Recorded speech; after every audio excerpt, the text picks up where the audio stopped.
Now let's look for a moment in the time that we have at the cross. Now listen. I was teaching several years ago in a seminary in Eastern Europe. It was all Germanic, and I was very tired, and I'd been teaching all day, so I went into the library, and I was looking there for a book to read. And I came across a book. It said The Cross of Christ. Now, it wasn't John Stott's book. It was another one. It said The Cross of Christ. So I pulled it off, and I began to read it. And I found the place. And this is what the author said. God looked down from heaven at the suffering that was inflicted upon His Son by the hands of the Romans on that cross.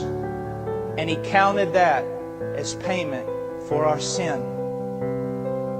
That's heresy. Did you catch it? That's heresy. You say, what do you mean it's heresy? My dear friend, if you are saved here tonight, you are not saved merely because the Romans beat Jesus. You are not saved merely because they nailed Him to a tree. If you are saved because when He was nailed to that tree, He bore your sin, and God the Father crushed His only begotten Son. It was God who had to measure out the punishment. It is God who had been offended. It was God's wrath that had been kindled. It is God's justice that had to be poured out. Someone to save a people for God had to interpose and suffer the judgment, the wrath, the justice of God. Have you never read in Isaiah chapter 53 verse 10, and it pleased the Lord to crush him. It fulfilled the will of Yahweh to crush His only begotten Son. Now let's just look at that for a moment. Jesus is on that tree.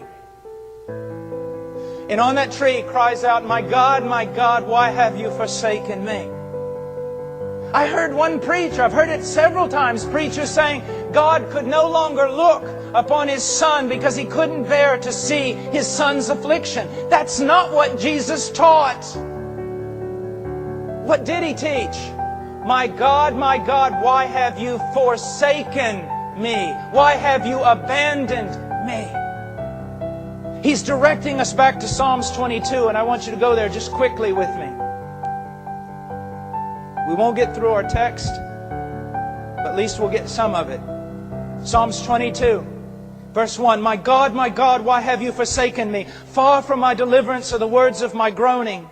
Oh, my God, I cry by day, but you do not answer, and by night, but have no rest. Here is the complaint of the Messiah while He's on that tree. Why have you forsaken me? And then He gives an argument. In verse 4, in you our fathers trusted. They trusted and you delivered them. To you they cried out and were delivered. In you they trusted and were not disappointed. There has never been a time in the history of the covenant people of Israel that a righteous man called out to you and you did not deliver him. But I, your Son, the Messiah, I hang on this tree. I have done no wrong. Why have you forsaken me? And then He gives the answer. Verse 3, you are holy. Verse 6, but I am a worm. On the cross. Well, you know all those little tracts, don't you? God's holy and man's not. And there's this great division in between the two.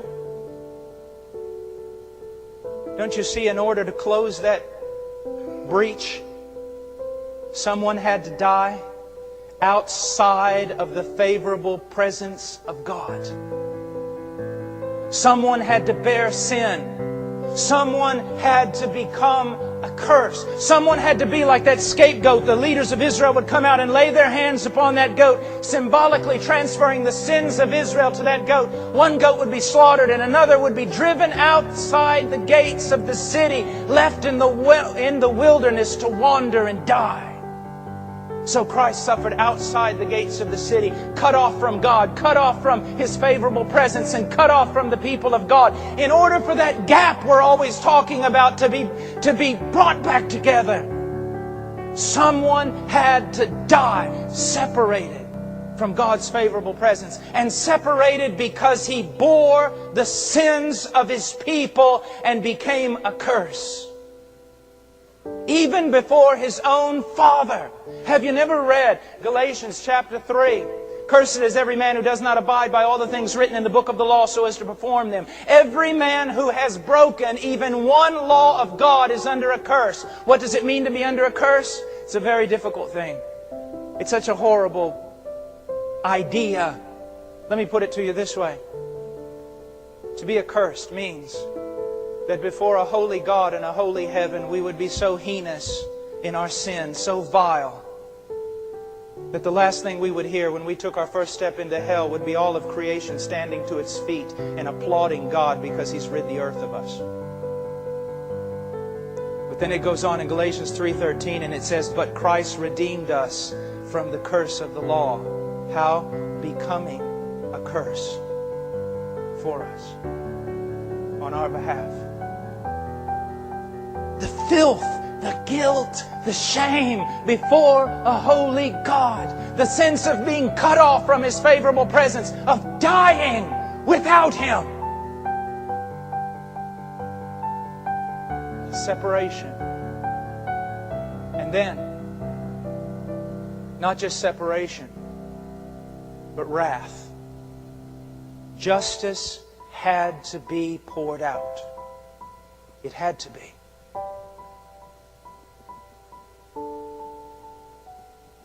Now, it will be poured out on some of you. I'm not a prophet. I have no insight into your heart. But it would be very vain and unwise to suppose that every human being listening to my voice, whether here or via the internet or whatever, is truly a child of God. Wrath will be poured out on some of you throughout an eternity in hell, because of the crimes you have committed and will continue to commit throughout all eternity. The raging of your heart against the sovereignty of a good God. But on that tree, the wrath of God, the justice of God was poured out upon the head of His only begotten Son. As I have already quoted, it pleased the Lord to crush Him. You know, when Jesus is in the garden and 3 times He prays, "Let this cup pass from me." I have heard preachers say, well, the cup was the cross, the cup was the nails, the cup was the Roman whip. Absolutely preposterous. Because if that were the case, then tell me, how is it that the captain of our salvation is not as brave as His own followers? Is it not true that after the ascension of Christ, countless thousands of Christians have died on crosses? Crucified. Not only crucified upside down, covered in tar, and set on fire to light the streets of Rome. And yet many of them went to those crosses singing hymns full of joy.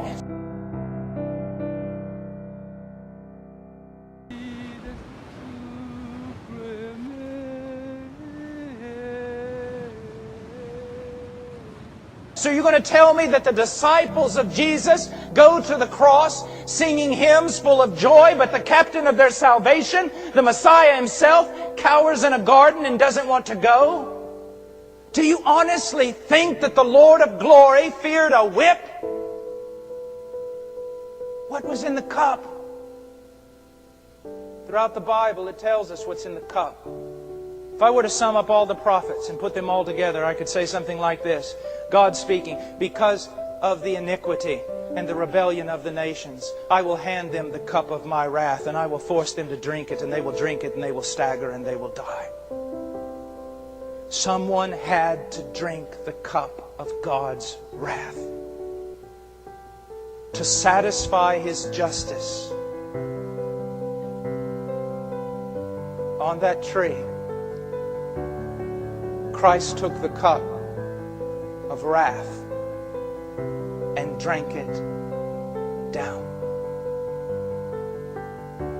You've all heard the story of Abraham and Isaac as he goes up on that mountain to offer his only son. The old man draws back the knife, lays his hand on the brow of his boy and draws back the knife. And when the old man's will has given in to God's, he brings the knife down and God stops him. And you say, what a beautiful ending to the story. It's not the ending. It's the intermission. Years and years and years roll past. And then God's only Son is hanging on a tree. And God lays His hand on the brow of His only begotten Son and brings the knife down